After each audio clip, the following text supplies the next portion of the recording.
Uh, yeah, yeah, yeah,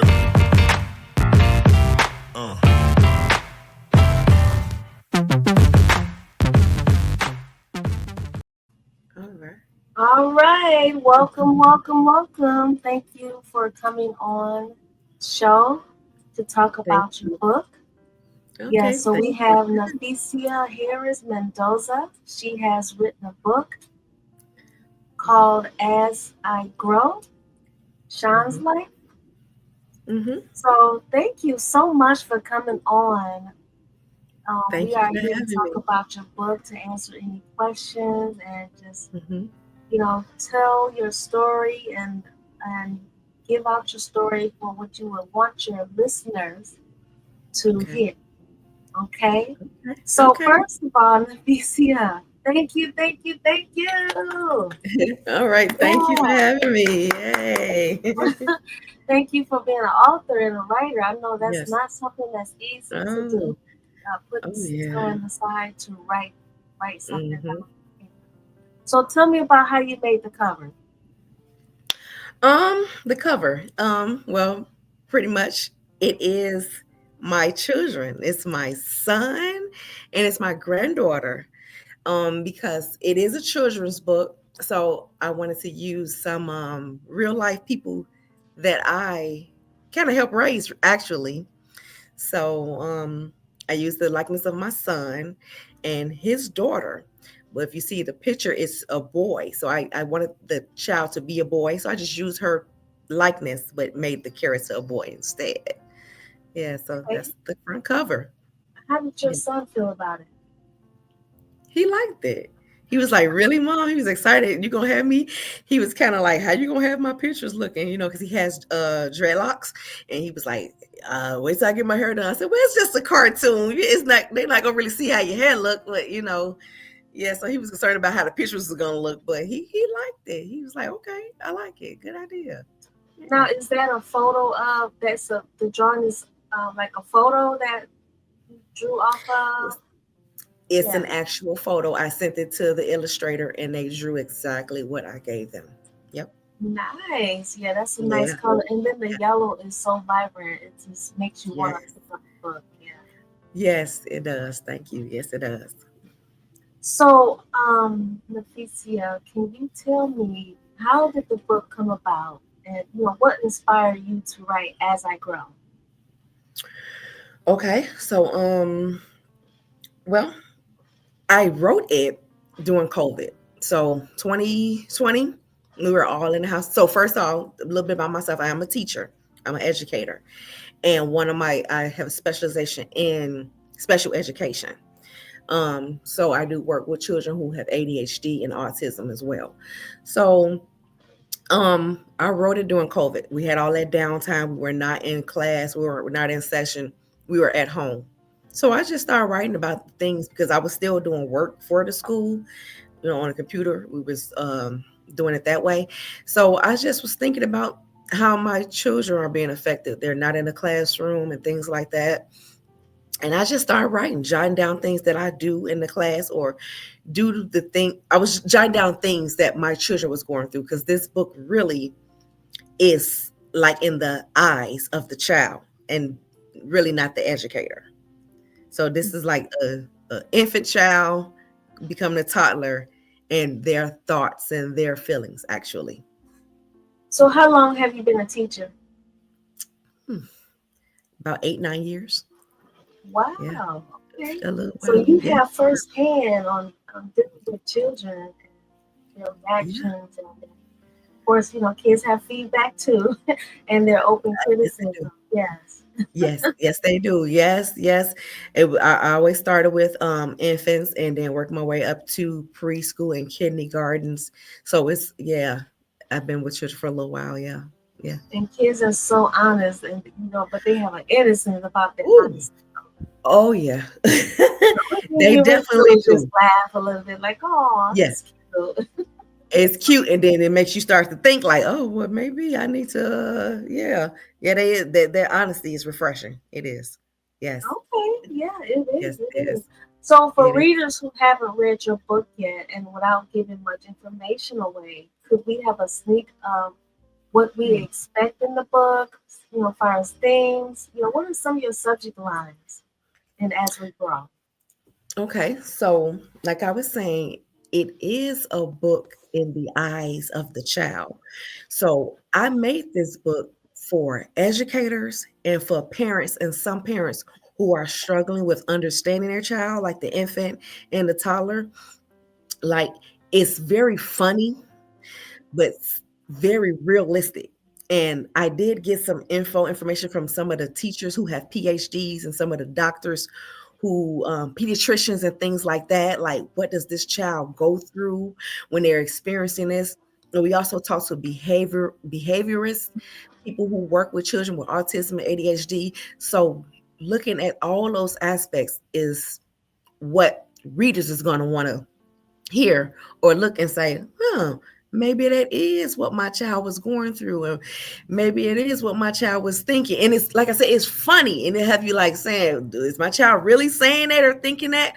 But sometimes we just think about how we're educating and how we're treating, but we don't think about what the child is thinking, what the child is feeling. We take children and we move them out of their comfort, out of their environment when they're babies, and we start taking them to daycare, and that automatically changes their environment. What do you think your child is feeling when wow, they environment change? You know what I'm saying? Because it was just mom, dad, or siblings, or maybe a pet, but now they're going into this place where there's other children, and especially if they're the only child. So now I have to go to a place where I'm sharing. I don't want to share my things.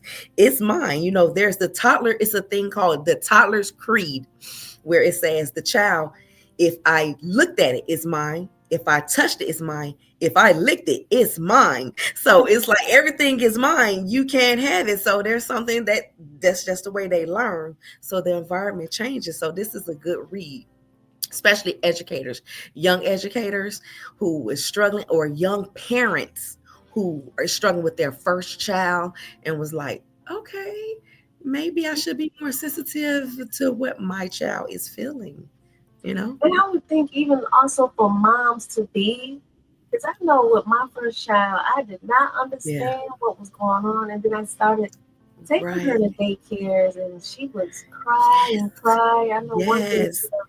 daycare, she was a at-home daycare provider, and she Yeah. said she just cries all the time. But then when you put her in the center and have everyone, she sat all the kids around her, put her in the center of the circle, and had Yeah. everyone to sit around her. And then she said she stopped crying.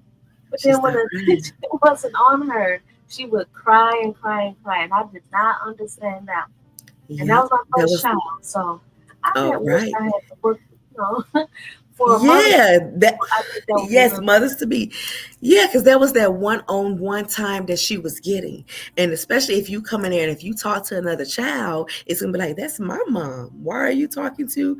Don't touch my mom. It's that feeling they have like she belongs to me. It's possession, possessive good. over that because they've been with you all that time. So yeah, I think it is good for moms to be too. Yeah, absolutely. Wow, Yeah, yeah, that yeah, is really good. That's some good knowledge yes, right there. So, yeah. so hopefully, moms to be, yes, it's Yes. get the book, Dad be moms to be, dad. especially Yes. because then you know how to prepare yourself when your Yeah. child is starting to show different behaviors that you're not able to understand. You can just pick up this book, be like, you know what, I Yes. read that in As I Grow, Girl. Yep. so it can kind of give you some Absolutely. insight on that. Absolutely. So, Yeah. so another thing is, so if your peers, are your first real audience. So, Yeah. and you have the opportunity to learn what confuses and delight your readers. So, one of the most interesting things to me as a writer, and I'm a writer as well, is to Yes. listen to your readers' feedback. And as you may want to agree with me that one of the things that makes writing to be complex is the fact that it can be interpreted in many different ways. Because everybody has different opinions, everyone has Absolutely. different insight. So How would you like for your readers to feel and interpret your work? And how would you feel if they interpret it differently? Actually, you know what? It'll give me an opportunity to explain to them exactly what I was meaning, where I was going with this book. Um, it give me a chance to change the lingo. Maybe sometimes you just want to change the lingo, have to give a person a better understanding.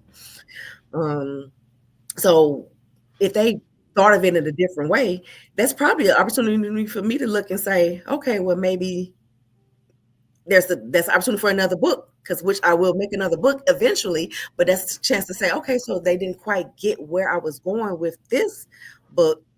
I think it's refreshing just for people to say, I didn't get that, I didn't understand it, because I do this all day with children, with my kindergartens. When they don't understand, it's up to me to break it down, right? So with those people, with those readers not understanding where I was going, that's a great conversation. That's a great way to look at, maybe I did something different and they're saying, well, I didn't understand, that's what you thought. And I could tell them, well, I got this from certain educators. Like for instance, people say, are you an expert on this? And I say, no, but I'm learning. I have expertise and knowledge and experience for years, but I always have a go-to person. I always have a pediatrician. I always have someone who has a PhD and know a little bit more about me. So I'm always the person saying, what I don't know, I can go find out. So I want readers to get a different perspective and give me that, so I can look and say, okay, maybe there's something I should probably change, or not really change, but maybe there's some more insight or feedback I'll be able to give them. Yeah, Yeah. and I know there for other authors, they might do like a revised copy and just Yeah. revise it to add more content instead of Right. totally writing a completely different Yeah. book, or they'll just revise Yeah. the book. So that might be a Yeah. possibility. Maybe. Yeah. Or you might It's a just get it possibility. and you might not have to do Anything is that. possible. It's Yeah. so fun when you read it. You're gonna be like, I believe that is what my baby was feeling, my child was feeling, or the parents gonna say, oh, I need to be more responsible, or more like pay attention at that at time. I mean, I think it's really easy to decode the book, but like I said, there are always different of opinions. It's refreshing for me to hear that. So I will just take it all, interpret it all. It's fine though. Yeah. So I would like to ask you, why do you think readers should read As I Grow? And what are some of the things that would benefit from them reading the book? If you off the top of your head, what are some of the Okay. things that they will benefit? Uh, Understanding that taking your child, because this is what I always learn when parents bring their children to me, it's not so hard for the child to let go, it's more hard for the parent to let go.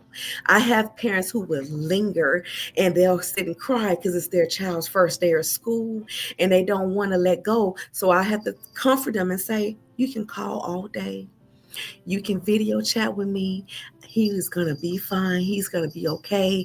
So what for me, I would say, just, man,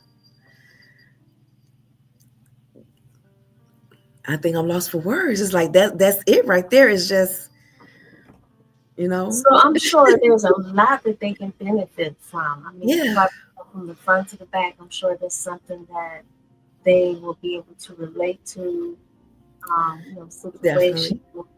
that you know what, my child did do that one time, and I could Yeah, not understand why they did that, but now I understand.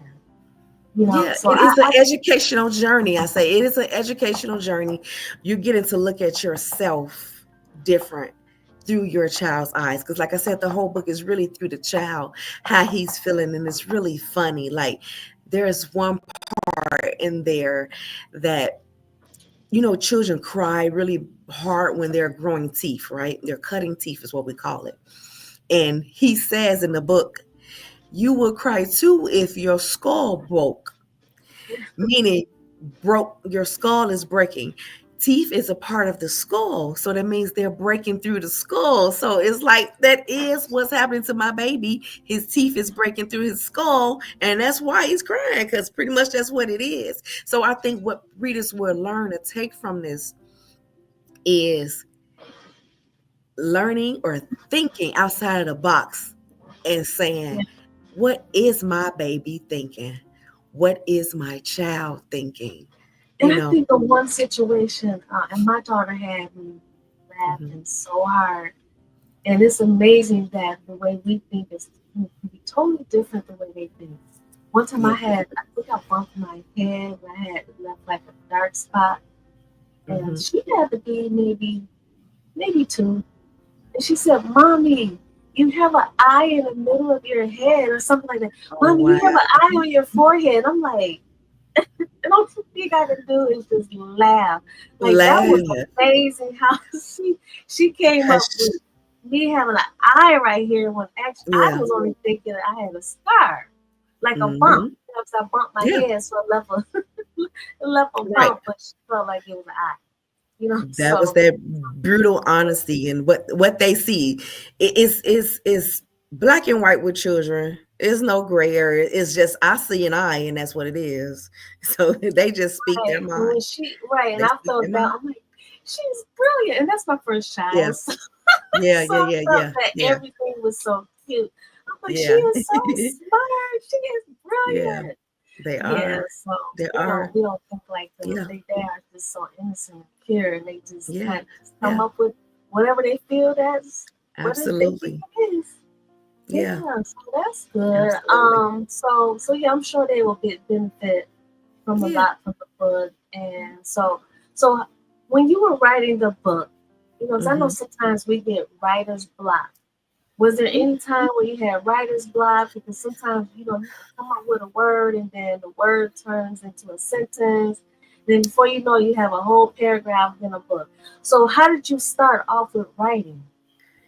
That's actually kind of how it started. Um, I was right. I wasn't thinking about what I wanted to be on the pages. I was thinking about what I wanted the book to be called. That took the longest. Like, man, what I'm gonna call this? I just started writing down things, but I stopped and started saying, what am I gonna call this book? And then I said, okay, I'm taking people on a journey from because if you read the beginning, it's from birth when the child is actually when the child is being born. So he isn't here yet. He's being born into the world. So it starts with what he's saying when he's being born. So I was like, so what am I gonna call this book? And then once I got a word, it took like a day because it took me maybe three, four, maybe for about 4 months to write the book. So for over a week, I was stopping like, so what's next? Okay, he's this age now.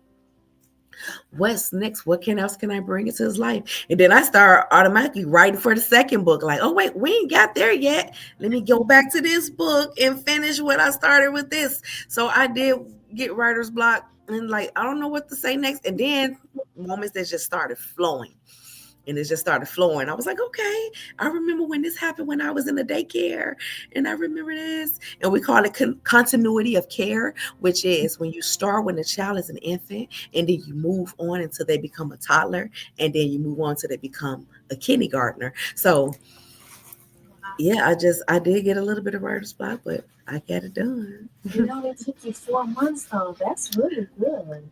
Yeah, yeah. What took longest was the publishing, but the writing came to me because I just started thinking about, like I said, I've been doing this about 9 years. I started off in daycare centers and with infants, baby. I mean, I had a 6 month old, maybe like younger, 4 month old that I had. So I've been doing it for a while, and I'm just remembering all my experiences and all my education because I am uh, getting my bachelor's in special education. So I just been remembering all the schooling and things, and I just started writing from there what I remember. Wow.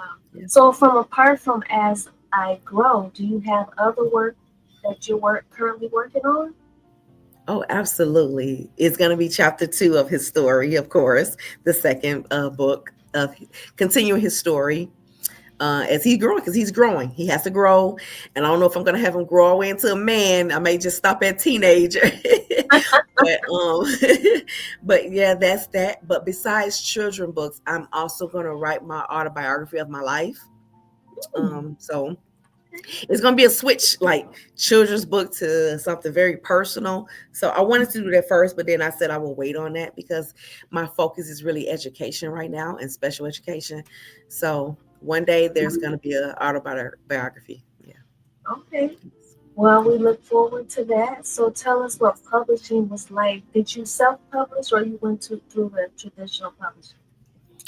Self through KDP. I'm not sure if you're familiar with KDP and Amazon. Yes. So I went straight through their publishing. It took a long time. I had to contact some people who I knew wrote books and just reach out to them. Because what it does is I wasn't familiar with how I should put the book on pages and send it to them to fix it. You know, you have to fix the pages and align them to a certain size, and the book cover got to be a certain size, and that it took a little while because I started Oh, writing the book in 2020 and I didn't publish this until 23. wow. Yeah. Well, you still So did I, it though. Some people yeah. have to go through. They have ghostwriters out there. They have publishers too that Okay. do the very thing that you did. But it's good that you self-published. I'm sure it saved you some money. It did. It did. And I found a good illustrator. It was awesome. So yeah, it did. Okay. Yeah. So, is there anything else that you'd love to share with your viewers about your book that we did not mention in this interview? And um, Um, what else that you would like to share? okay.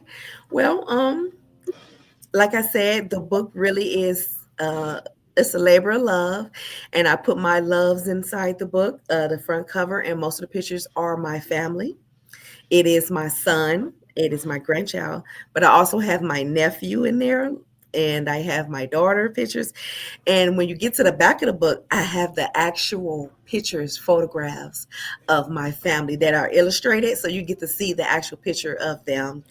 And then I left a few blank pages because children still love to take books and scribble and write and jot down. And even parents like to take notes. So the back has some blank pages where you can take some notes. It's very beautiful and colorful. That color I chose was the bright yellow color because, like I said, I am working with children with autism Mm. and they tend to love that more. It's something because when I run this book to my class, my kids like, "Oh, we want to read that book, the yellow one." So I made it bright and colorful so the kids can see it out of all the other books. And that's something parents and educators will love to see. Like, oh, let's try this book. It's very bright and very colorful. The illustrations are big and fun. And you get to actually see what they're doing in each page. So that's something people would love to see that this is my family. Wow. And my nephew has autism, so I Oh, believe I'm gonna purchase another book to give to him, and then I know another. She's like a 13-year-old. I believe she's 12 or 13. She has autism, so okay. I They would believe love refer her mother to the book, her grandmother. it. Yeah. So yeah.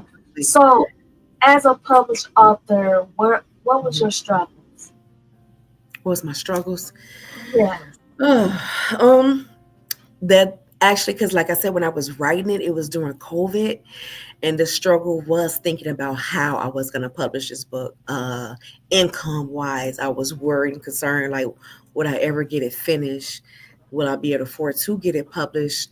And like I said, before I found out about KDP and Amazon, I was looking around at some publishing and I was looking at illustrations that was pretty steep as well. So those was my struggles, like thinking like, am I going back to work? Are we going back to work? We're in the middle of this COVID because education really it's about being personal. It's about being hands-on. It's really about being face to face with children because they learn better that way. And so the struggle was like, okay, I'm an educator, but I'm here stuck in front of a laptop doing paperwork. So what can I share after this book if we don't go back to school and go back to the class and we still have this COVID is going on. So those were my struggles. I was concerned about how I was going to get the world to see it. That was it. Yeah. Wow. And so here we are now. So Yes. the ideal is to get this information out to your viewers, Yes. and so they can get a copy of your book. Yes. So where Yes. can they get your copy? Where can they get a Uh, copy of the book? Amazon. Go straight to Amazon. is Nafeesha Mendoza, Amazon.com. And as soon as you put in Nafeesha Mendoza, as I grow, it's going to pop up. And also, I keep copies. If you want to reach out to me, the information's on there. You can just reach out, send a message, and I can get a copy as well and mail it out to anyone, or come see me at school. I can get you a copy. You got a bunch of copies around. So those are the best Do you ways. want your viewers to have your email? Absolutely. Yes, they can. So you Yes. can let them know your email on here.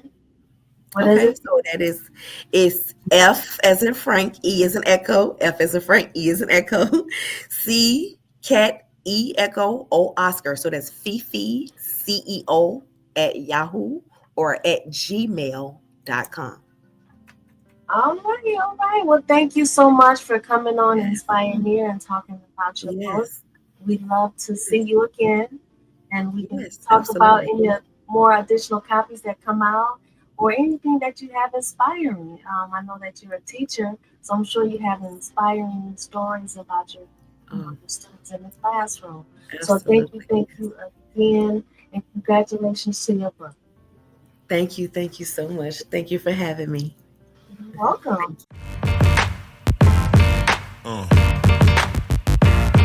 Yeah.